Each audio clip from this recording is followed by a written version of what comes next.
Food preservation. Methods of food preservation. Chemical method. Chemicals used to prevent the growth of microorganisms in food are called preservatives.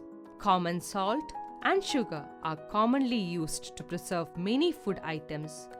Vinegar and synthetic preservatives also serve the purpose. Sodium benzoate and sodium metabisulfite are some common preservatives.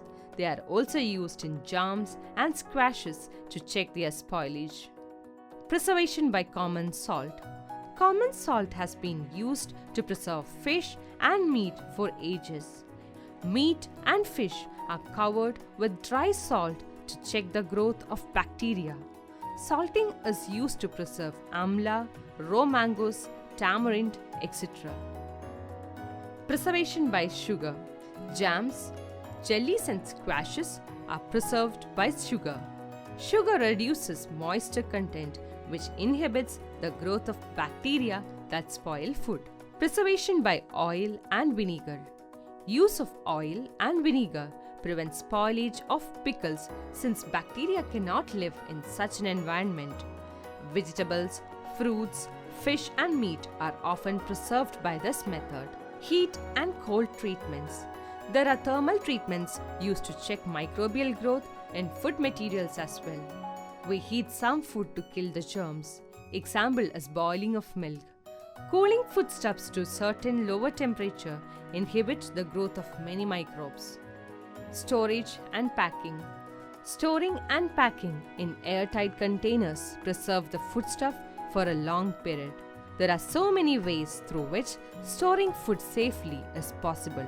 Let's examine some such easy and common ways. First, freezing food.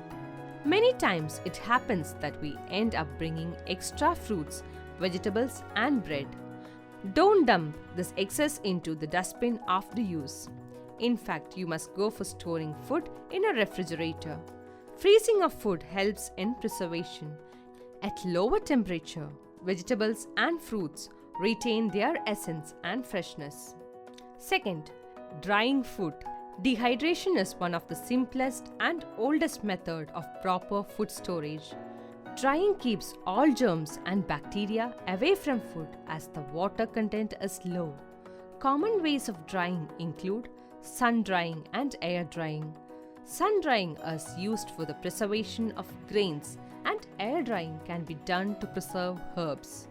Oven drying, dehydrating and smoking helps in preserving meat and seafood. Third, canning.